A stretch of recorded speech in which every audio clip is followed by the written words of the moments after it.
नमस्कार दोस्तों, good evening everyone. एक बार आप सभी का फिर से स्वागत है मिशन इंस्पेक्टर बैच की सीरीज में, जो कि है हमारा अभी स्टेनो स्पेशल। 80 तक हमने बात कर रखी थी कि 80 के सेट तक हमें स्टेनो के सारे क्वेश्चंस कंप्लीट करने हैं भाई। और आज हमारा इसमें से 79th डे, आज हम इसको पूरा करेंगे। अच्छा, कल बच्चों क्लास नहीं हो पाई थी, वो मैंने आपको ऑलरेडी बता भी दिया था कि कम्युनिटी में जाके चेक कर लिया करो कभी क्लास नहीं हो पाए तो, क्योंकि कल इलेक्ट्रिसिटी फेलियर हो गया था, उसकी वजह से स्क्रीन नहीं चल रही थी। ठीक है, बट वो आज हमने ठीक करवा लिया तो, और रिकॉर्ड नहीं थी क्लास, अदरवाइज तो आपको रिकॉर्डेड भी मिल जाती है। बट कोई बात नहीं, मैं आपको आज 79th जो डे है वो कंप्लीट कराने जा रहा हूं। फिर से आप अपनी कॉपी के अंदर जो भी बात आपको लगेगी कि मैंने नहीं सीखी है, ये बात मैंने आज से पहले नहीं सीखी थी, आप उसी टाइम उसको कॉपी में नोट करके लिख लीजिएगा। ठीक है, चलिए शुरू करते हैं। एक बार सेंटेंस है, लिखा हुआ है हमारे पास कि फैटोमेबल, यानी कि एक बार क्वेश्चन पढ़ लेते हैं कि आइडेंटिफाई द एप्रोप्रिएट एंटोनियम। अब एंटोनियम का मतलब हो गया अपोजिट वर्ड। कैसा वर्ड हो गया भाई? Opposite word. तो आपको बताना है फैटोमेबल का अपोजिट वर्ड क्या होता है। इसका मीनिंग होता क्या है? इसका मीनिंग होता है कि समथिंग, ऐसे इसका सेंस लिख लेते हैं एक बार हम लोग, कि something that is being capable to understand. ठीक है, या फिर कॉम्प्रीहेंसिबल। अगर कोई चीज आपको समझ में आ जाती है, आपके लिए अगर कोई भी चीज क्लियर होती है, ठीक है, बोलते हैं ना हम लोग, कोई भी चीज हमारे लिए क्या होती है? क्लियर होती है। या फिर कोई भी चीज हमारे लिए कॉम्प्रीहेंसिबल होती है, कॉम्प्रीहेंसिबल होती है, वही फैटोमेबल होता है। ठीक है, और इवन आप इसके लिए इंटेलिजेंट भी आप इसका सिनोनियम बता सकते हो, जो चीज समझ में आ जाती है। इवन आप इसके लिए एक्सेसिबल भी वर्ड बता सकते हो। ठीक है, अब आप नोटिस करो कि ये वर्ड हो गया जिसका मीनिंग आपको समझ में आता है, और ये वर्ड क्या लिखा पढ़ो, किन इनकोहेरेंट।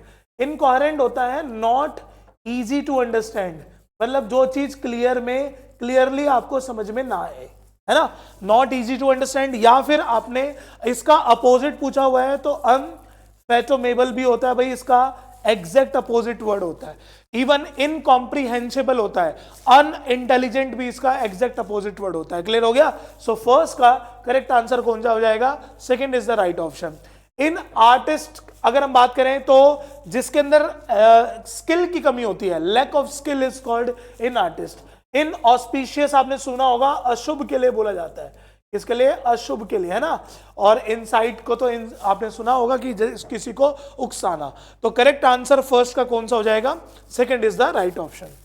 चलिए आगे बढ़ते हैं। लिखा हुआ है कि सेलेक्ट, यार ये चेंज करते हैं, लिखा हुआ हमारे पास कि select the option that expresses the given sentence in direct speech. यानी कि जो भी आपके पास स्टेटमेंट लिखी हुई है, आपको डायरेक्ट स्पीच बनाना है। जरा देखते हैं इसके लिए क्या लिखा हुआ है। He ordered his soldiers to take that bird away. आप पढ़ो यहां क्या लिखा हुआ है भाई? To take. हम सबको पता है ये इन्फिनेटिव विद टू में तभी आंसर दिया गया होगा जब इसका क्वेश्चन इन्फिनेटिव विद टू में होगा, सॉरी इन्फिनेटिव विदाउट टू में होगा। तो विदाउट टू पढ़ो, इसमें में गलत है, इसमें टेक सही है, इसमें भी टेक सही है, इसमें भी टेक सही है, तभी तो इसका आंसर टू टेक है। दूसरा, ये जो दैट लिखा हुआ है इसका आंसर दिस में बना होगा, यानी कि दिस इसमें है लेकिन ये तो गलत था, और एक ये भी गलत हो गया। अब इन दो में दिस है। अब आगे भी देखेंगे सेंटेंस में, तो पढ़ो यहां पर लिखा हुआ है रिमाइंडेड, यानी कि वर्ब की कौन सी फॉर्म है? सेकंड फॉर्म है। तो पास्ट में है ना, तो प्रेजेंट का आंसर पास्ट में दिया गया होगा, तो पढ़ो डी ऑप्शन में ही रिमाइंड्स है, वरना सेकंड में तो रिमाइंडेड है। तो करेक्ट आंसर कौन सा हो जाएगा? Fourth is the right option. मैं हमेशा आपको बताता हूं कि वर्ब से ही हमें स्टेटमेंट को करेक्ट करना पड़ता है, उसी से ही काम बन जाता है। चलिए आगे बढ़ते हैं। Select the option that expresses the given sentence in passive voice. अब लिखा हुआ है कि they will have to pull down this building as they have not complied with the company building regulations of the city. देखो भाई क्या लिखा हुआ है? Will have to pull। अगर हम इसका जब भी एक्टिव से पैसिव बनाएंगे तो to be pulled हो जाएगा ना, क्या हो जाएगा भाई? टू बी पुल्ड हो जाएगा। तो पढ़ो टू बी पुल्ड इसमें भी है, बट इसके साथ इज लिखा है, गलत है। Will have to be pulled हो सकता है, बिल्कुल सही है।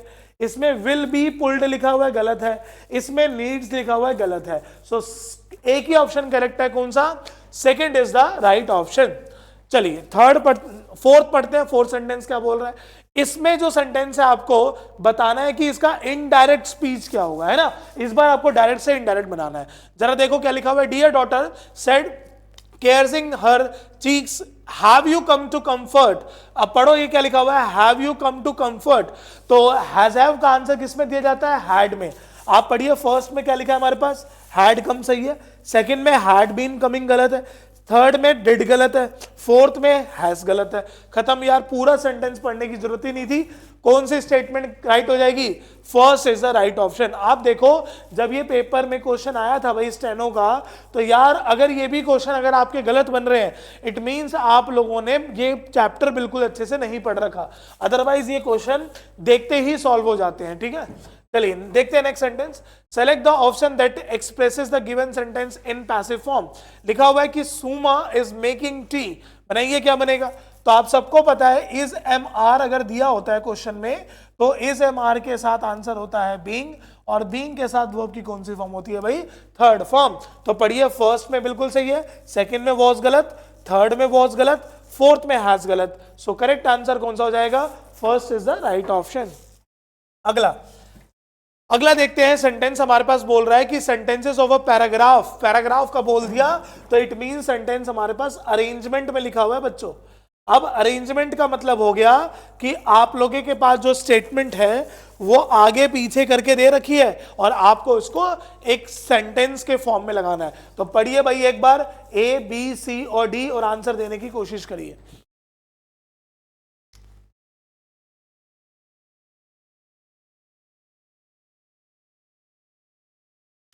डी से सेंटेंस शुरू हो जाएगा, बिल्कुल सही है। और ए इसके बाद होगा रिसर्चर्स फ्रॉम 5 मेडिकल सेंटर्स वाली लाइन भी बिल्कुल सही है।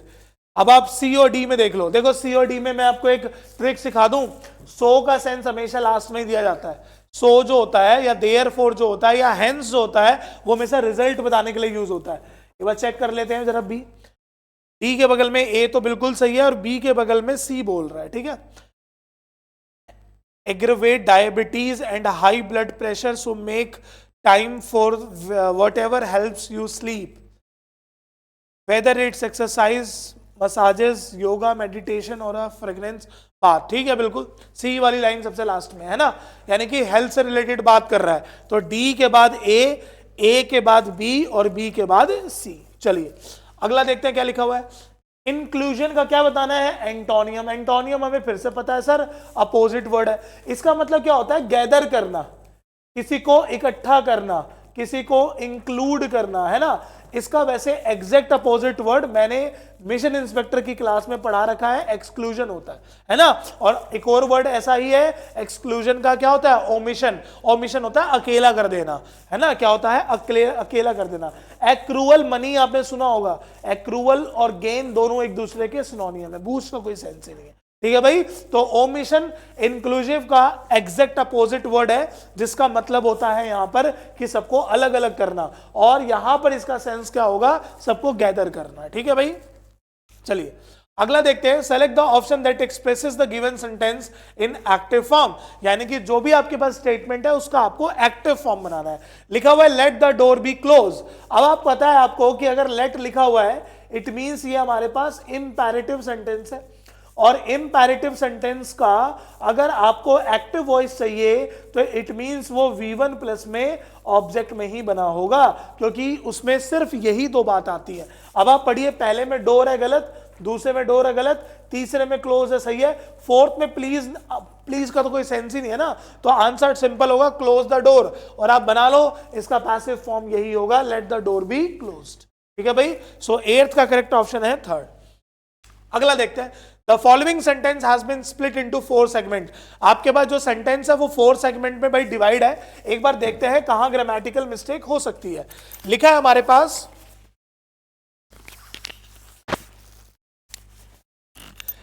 पास, in August she will be enjoying all the fruits her grand mother will plant last January. यार यहीं से पता चल गया, लास्ट जनवरी अगर लिखा हुआ है तो इसके पहले विल प्लांट होगा या प्लांटेड होगा? प्लांटेड हो जाएगा ना, सेकंड फॉर्म में बनेगा। तो पढ़ो किस पोर्शन में गलती हो जाएगी, ए इज द करेक्ट ऑप्शन। अच्छा मैं एक बात और सिखा देता हूं बच्चों, आपने फ्रूट का प्लूरल नहीं पढ़ा होगा, फ्रूट्स है ना, फ्रूट्स के दो मतलब आते हैं। अगर आप एक ही फ्रूट के का प्लूरल बताना चाह रहे हो तब तो वो फ्रूट्स गलत होता है, तब उसका आंसर फ्रूट ही होता है। लेकिन फ्रूट्स की दो मीनिंग आती है, एक मीनिंग आती है रिजल्ट और एक मीनिंग आता है वेराइटी। अगर वेराइटी का सेंस आ रहा है तब भी फ्रूट सही है, और साथ के साथ रिजल्ट का मीनिंग आ रहा है तो भी फ्रूट सही है। The fruits of hard work are very sweet, ये लाइन बिल्कुल सही है, ध्यान रखना, ठीक है। तो A is the correct option. अगला देखते हैं, सेंटेंस है हमारे पास कि जो भी आपके पास फॉर्मेट लिखा हुआ है उसका एक्टिव वॉइस या पैसिव वॉइस बनाना है, इसमें आपको खुद जज करना है। लिखा हुआ है हु बिल्ट, हु लिखा हुआ है, एक्टिव है, पैसिव बना लो, है ना। हु बिल्ट दिल कॉलोसल आर्किटेक्चरल स्ट्रक्चर, पढ़ो तो हु का आंसर बाय हुम में दे दिया। बिल्ट वर्ब की कौन सी फॉर्म है, सेकंड फॉर्म है। सेकंड फॉर्म का आंसर किस में आता है भाई, वॉज में और वर में आता है, और वॉज और वर के बाद वर्ब की कौन सी फॉर्म आ जाती है, थर्ड फॉर्म, ठीक है। तो फर्स्ट में ये तो गलत ही था, इसमें वॉज है, इसमें हैज गलत है, इसमें इज गलत है। करेक्ट आंसर कौन सा हो जाएगा, second is the right option. चलिए नेक्स्ट स्टेटमेंट देखते हैं, हमारे पास क्या लिखा हुआ है, एंटोनियम बताना है किसका। अच्छा फिल इन द ब्लैंक्स भर देते हैं, चलो। Patient consume mushrooms for the hallucinatory experiences but the doctor advised to consume only dash drugs. Freaky psychedelic, psychedelic तो नहीं ले सकता वरना तो और उसको चीजें समझ में अजीब अजीब दिखने लग जाएगी, है ना। रेगुलर ड्रग्स, यानी कि रेगुलर ड्रग्स का मतलब यहां पर किससे सेंस होगा, जो भी उसको मेडिसिन वगैरह प्रोवाइड कर रखी होगी, ठीक है। ओनली रेगुलर ड्रग्स, बिल्कुल सही है। चलिए अगला देखते हैं, select the option that express the given sentence in reported speech. जरा देखते हैं क्या बनेगा भाई, कि Kaushik said to Tarun you are a good cricketer. तो आपने पढ़ रखा है, डायरेक्ट से इनडायरेक्ट बनाते हैं, प्रेजेंट से पास्ट बना देते हैं। तो आर का आंसर किस में आ जाएगा, वॉज में या फिर वर में। तो पहले में लिखा हुआ है हैड गलत, दूसरे में लिखा हुआ है इज गलत, तीसरे में लिखा है वॉज सही है, फोर्थ में लिखा हुआ है इज गलत। तो करेक्ट आंसर कौन सा हो जाएगा, third is the right option. चलिए नेक्स्ट सेंटेंस देखते हैं, identify the error in the following sentence. देखते हैं क्या एरर हो सकता है। वंस ऑन अ टाइम, यार बचपन से लाइन पढ़ रखी है आपने, once upon a time there was a brave king, बिल्कुल सही है। सो किस में गलती है भाई, second is the right option, है ना। चलो अगली स्टेटमेंट देखते हैं भाई, कि select the most appropriate meaning of the given idiom. अब हम सबको पता है इडियम का मतलब हो गया मुहावरा। अब यानी कि हमारे पास जो भी मुहावरा लिखा हुआ है, व्हील एंड वो, व्हील एंड वो का मतलब होता है खुशी और गम, यानी कि जॉय एंड सैरो, ठीक है, जॉय एंड सॉरो, ठीक है, खुशी और गम, ठीक है, थोड़ा ध्यान रखो। इसको बोलते हैं एंड कंजंक्शन वाले जितने भी हमारे इडियम्स होते हैं। मैं क्लासेस के अंदर ऑफलाइन क्लास में एंड वाले इडियम्स को अलग से पढ़ाता हूं ताकि वो पेपर में आपको हमेशा काम आए, ठीक है। चलिए अगला देखते हैं क्या लिखा हुआ है, फिल इन द ब्लैंक्स है, पूरे स्टेटमेंट पढ़ेंगे, मीनिंग बनाएंगे। You can tell yourself that you would be willing to lose everything you have in order to get something you want. All of those things you are willing to lose are what make you dash recognizable. यही sense आ रहा है, unfortunately का sense नहीं आ रहा, pessimist का भी sense नहीं आ रहा, ठीक है।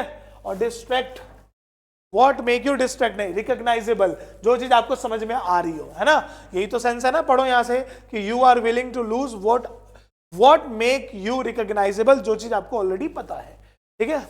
चलिए नेक्स्ट देखते हैं, this was a stupendous performance, क्या बताना है, अच्छा एंटोनियम बताना है।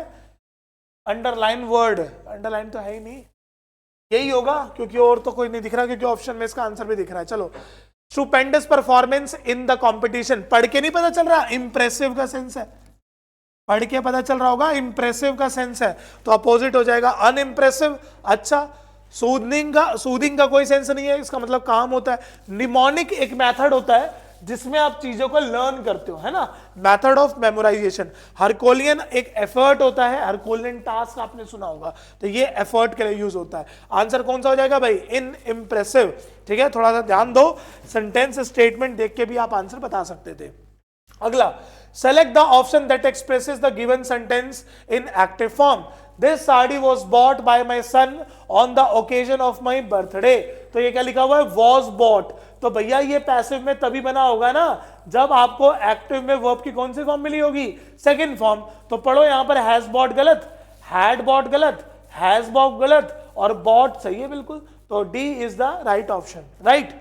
चलिए 17 का फोर्थ आंसर करेक्ट हो गया। अगला बोल रहा है कि select the most appropriate form and tense of the bracket verb. Bracket verb, चलो देखते हैं, वैसे यहां लिखी होगी verb. It is high time that we dash the answer of the answer to the head office. यार मैं कितनी बार क्लासरूम में ये बात बता चुका हूं कि आप ये इडियम याद कर लो। इट इज हाई टाइम के बाद का जो टेंस होता है वो हमेशा पास्ट इंडेफिनिट टेंस होता है ना। तो पास्ट इंडेफिनिट टेंस का मतलब हो गया सर क्या कि वर्ब की कौन सी फॉर्म में आंसर आएगा, सेकंड फॉर्म में आंसर आएगा। तो करेक्ट आंसर हो जाएगा कौन सा भाई, सी, यानी कि third is the right option. अगला, select the option that expresses the given sentence in passive form. देखते हैं कैसे बनेगा passive form. The secretary has planted a lot of saplings to save the environment. तो has planted का answer हम सबको पता है पैसिव में किस में दिया जाता है, हैज हैव के साथ बीन और बीन के साथ वर्ब की कौन सी फॉर्म, थर्ड फॉर्म। पहले में वर गलत, दूसरे में आर गलत, तीसरे में हैव सही है, फोर्थ में आर गलत। तो करेक्ट आंसर कौन सा हो जाएगा, third is the right option. चलिए नेक्स्ट स्टेटमेंट देखते हैं कि सेंटेंस को 4 सेगमेंट में डिवाइड किया हो गया है। I have thought at what you said and I have decided to take your advice. आप पढ़ो जरा, ये क्या लिखा हुआ है, थॉट एट के बाद व्हाट। इस एट का कोई काम था, नहीं था, सी ऑप्शन सही हो गया है ना भाई। इस एट का कोई भी काम नहीं था, पॉइंट बताया है नहीं कि किसके लिए सोच रहे। अगला, select the option that expresses the given sentence in direct speech. जरा देखते हैं इसका इनडायरेक्ट क्या बनेगा। माइट लिखा हुआ है तो माइट का मे बना होगा ना, तभी तो आंसर ये होगा। और मे सिर्फ एक में ही है, फोर्थ में पढ़ो, इसमें कुड है, इसमें कैन है, इसमें विल है ना। तो मे इज द राइट ऑप्शन। अगला देखते हैं, सेंटेंस को फिर से सेगमेंट में डिवाइड किया गया है, 4 में देखते हैं। Raghu is more studious than any other of his age. तो स्टूडियस जो होता है, जो बहुत ज्यादा टाइम देता है अपनी पढ़ाई को, उसको बोला जाता है देन एनी अदर। अच्छा अब आप याद करो ये कौन सी डिग्री यूज हो रखी है सर, कंपैरेटिव डिग्री है ना। और मैं ये भी पॉइंट बहुत बार सिखा चुका हूं, अगर कंपैरेटिव डिग्री में एनी, नो, ऑल, मोस्ट, सम और मैनी, अगर आपको ये वर्ड दिख गए तो याद रखना इनके साथ अदर का यूज करना कंपलसरी होता है। और सुपरलेटिव डिग्री में इन वर्ड के साथ अदर का यूज नहीं होता। तो आप पढ़िए, कंपैरेटिव डिग्री था, एनी स्टूडेंट लिखा हुआ है, गलत है, आंसर होगा एनी अदर स्टूडेंट। क्या हो जाएगा, any other student, C is the right option. चलिए नेक्स्ट देखते हैं, select the option that expresses the given sentence in passive form. देखते हैं कैसे बनेगा। Who has told you, सबसे पहले who का आंसर आप पढ़ो वापस, who में नहीं दिया जाता, ये भी गलत है, by whom में दिया जाता है। और has have का आंसर has have में दिया जाता है, तो डी ऑप्शन भी गलत है क्योंकि डी में लिखा हुआ है had, है ना। आसान क्वेश्चन है यार ये। चलिए अगला, was your bicycle stolen by him। Passive voice है हमारे पास, एक्टिव बनाना है तो was। अब हम सबको पता है कि was और were के साथ अगर वर्ब की थर्ड फॉर्म लग रही है तो ये तभी लगी होगी जब क्वेश्चन में वर्ब की कौन सी फॉर्म होगी भाई, second form. Second form did होता है, ये गलत है, ये गलत है, ये गलत है। करेक्ट आंसर हो जाएगा कौन सा, डिड। क्लियर हो गया। चलिए 24 का करेक्ट आंसर हो जाएगा फर्स्ट। 25th लास्ट सेंटेंस आज की क्लास का देखते हैं। आइडेंटिफाई एरर करना है, मैं क्या दिखा हुआ है, in the next few months they will have teach hundreds of children. पढ़ना जरा यार, हैव के बाद क्या लिखा हुआ है, टीच। हम सबको पता है हैज और हैव के साथ हमें वर्ब की कौन सी फॉर्म यूज करनी होती है भाई, थर्ड फॉर्म। तो टीच की थर्ड फॉर्म क्या हो जाती है भाई, टॉट। ठीक है, क्या हो जाती है भाई, टॉट। ठीक है, टॉट।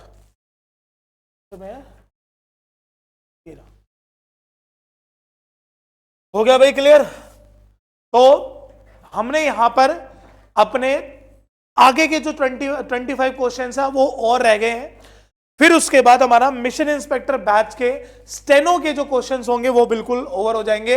और 100 में से हम यहां पर 80 जो सेट्स है वो कंप्लीट कर चुके होंगे। कल की क्लास में मैं आपको कंप्लीट करा दूंगा। ठीक है, आप लोग इस सीरीज को बार बार देखते रहो क्योंकि आप नोटिस भी करते होगे मैं सिर्फ और सिर्फ आपको यहां पढ़ाता हूं, दूसरी बात बिल्कुल भी यहां नहीं करता।